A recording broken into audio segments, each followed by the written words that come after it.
Hello there, and welcome to The Generational Gamer. This is the Sniper 2 by Brook, and I am gonna unbox it, and then I'll talk about it, and then we'll try it.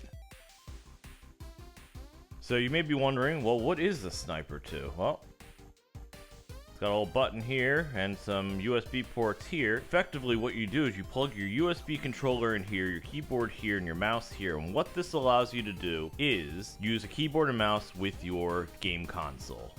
So it's got two other ports. One is for additional power, and the other is to connect to the console. You can look at the device to see if more power is needed. And it's got a little screen here, and you navigate accordingly. The reason I have these controllers out here is because I want to show the size comparison. As you can see on the PlayStation, it's fairly small, and then even it looks a little bit bigger on the Xbox because the Xbox controller is a smaller device. We're going to get to it. What we're actually going to be testing it on is the Nintendo Switch 2. It's supposed to be compatible with the PlayStation and the Xbox, but we are going to focus on the Metroid games and see how it works.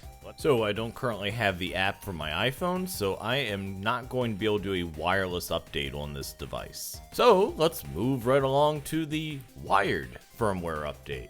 So we're going to have this Sniper firmware update, and I don't know what it's going to be called for your example. My guess is they're probably going to change something by the time we get to a released run. So we're just going to extract all. Alright, we're going to use 7-zip. You can download 7-zip anywhere, but now you are going to see it appear right there. So now we have that, and we are going to go to update. I guess you have to plug it into the computer. Let's do that. So I am plugging it into the PC, the one in the middle. And I'm going to hold down the button like the instructions say. So it's plugged in here. You hold down this button while you're connecting this wire. And then you should see a change on your PC. Which it did. So we're just going to go ahead and hit start and let it happen. And I'm not going to remove the device. And now it's done. Let's try it out. So in order to make this work, you have to go in here to the settings. You come down here to controllers and accessories. You need to have this set up. Pro controller wired communication, that has to be on, because otherwise you can't communicate with this. So this is what I did. I have a USB-C adapter going into a USB-A and then going into the device. And you can see it connects to the console, but it doesn't see anything else. So we have a mouse now, which is my Logitech mouse, and my Apple keyboard, which you can see both of them registered on the device. The only thing I need now is a gamepad, so let me go grab one. So I just plugged in the Switch Pro controller, and you can see now that everything is properly illuminated. The controller still works, and even the keyboard works now. So it does not appear to like these unified keyboard and mouse. So I'm going to go back to the other keyboard I have. Unfortunately, it's going to have a bunch of wires and it's be kind of annoying, but we're going to give it a whirl anyway because we want to make this thing work. I saw all these connected, and I went and I forgot, and I accidentally turned off the thing I just said has to be turned on. If this is off, it won't work. If this is on, you get that message and it will work. So now if I hit escape, that's home now. Okay?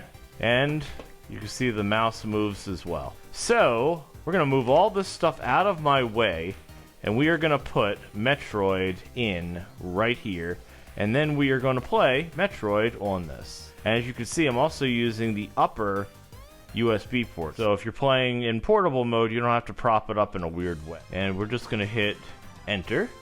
Boom.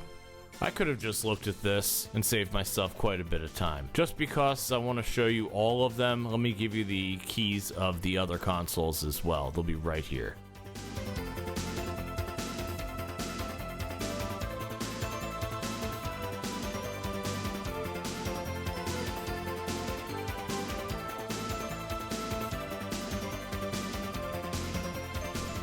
So WASD is the control for this, clearly.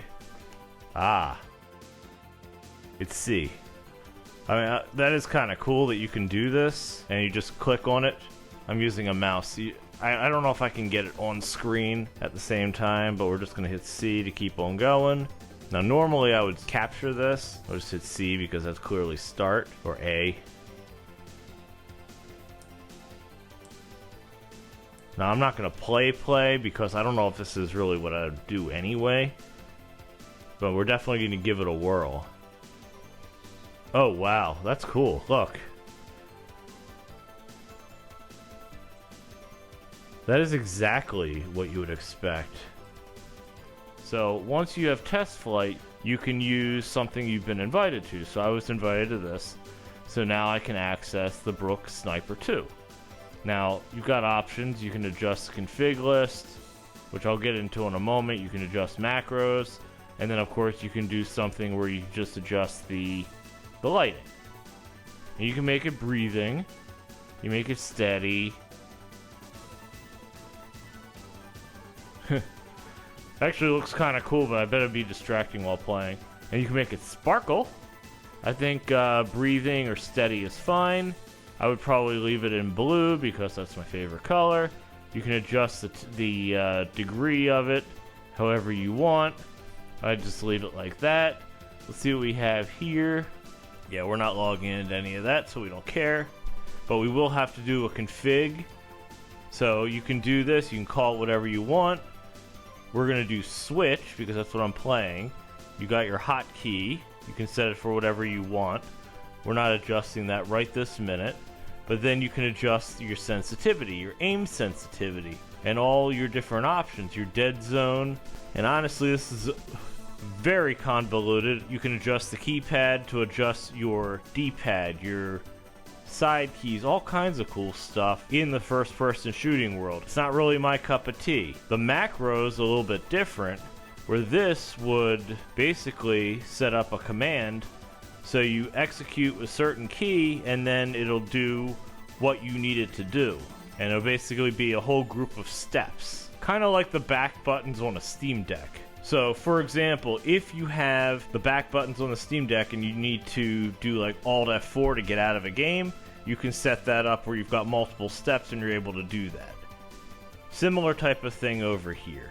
So we're just going to get out of that. Like you saw before, it gives you the option to play the game using a keyboard and mouse. Okay, so we are, once again, looking at this, and you can see... Well, you don't see it there, but I am absolutely connected to it. So we're going to log into this. We're going to watch this in real time. Oh, you know what? I think I have to hold this down. There we go. And now we're connected. And you can see right here, I've got all 5 of these things going as they're supposed to be. See that? Alright, so with that being said, let us create a config list. See, I have to look see what the actual controls are for this game. And you can see it happening on my phone as we go along.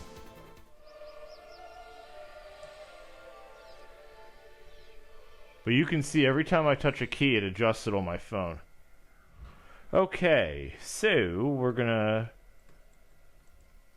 Let's see what start is. I have to look it up. Oh, start is enter. So, I guess it's select that we need. That would be the tab key. And then we need L and R to figure out what those are. Oh, L is Q, R is G. And we just need to see the button combination. Or not. Control scheme, there we go.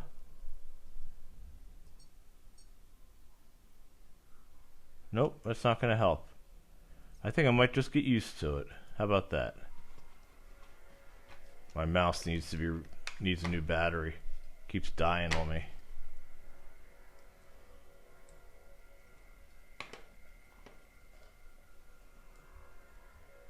So let's see. So that's why Q is jump, and R is turn to a morph ball, and F, I think it's G is missile. I mean, I think that's everything for this game. Oh, I need lock on, which would be ZL. Oh, and that's just your right mouse button.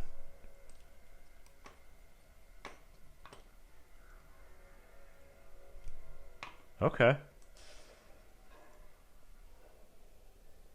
Stay away, could you? So here, look, if you press the right mouse button and then you move it around, you can do everything you need to do. I need to move this keyboard out of the way. See that? Center mouse button doesn't appear to do anything. But let's just say this is exactly what we want, okay? Now, we are going to save. Rather than config1, let's call it Metroid Prime. That would be helpful if I could spell. Prime 4. Confirm, okay? We'll save. It's processing and being uploaded. And I need to charge my phone, but that's okay. Okay, so it should be fine. I mean, these controls are perfectly good for me. If you want to increase the dead zone, you can do that. I am not somebody who generally looks for a whole bunch of options to enhance things. I just adapt to whatever it may be. Let's inverse the y-axis. So when I go back, it should go up. When I go forward, it should go down now. Which you can't see because my hand is in there. But now we can just put it right back to the way it was, and now it's the way it's supposed to be. And we'll save and send it off, and it's processed, and we're good. Yeah, let's go check some of the other features in this. Cool. Alright. So, looking back at setup, you can see that the PS5 and Xbox, in addition to the Switch, all have unique setups. So, for the PS5, you need to ensure that the communication method is set to use USB cable. Now, I don't like changing a whole lot of things in my games, but apparently if you want to use it on a PS5, you have to do that. It looks like the only caveat for the Xbox console is that you have to use an official Xbox controller. Additionally, when using this device, ensure, if the game supports it, that you can set the sensitivity up to 100%. Once you have your keyboard configured, you can use a number of these hotkeys to make a few adjustments, particularly in the screen and the RGB. And then on the console, you can switch between them by using these hotkeys. Now, I don't know what any of these are. I had to ask my son about it. He said they may not even be allowed in certain games like Siege. That's what he plays primarily. The device also lets you do basically the same thing with the gamepad. So although this isn't something I'd see myself using, I can certainly see what people would use it for.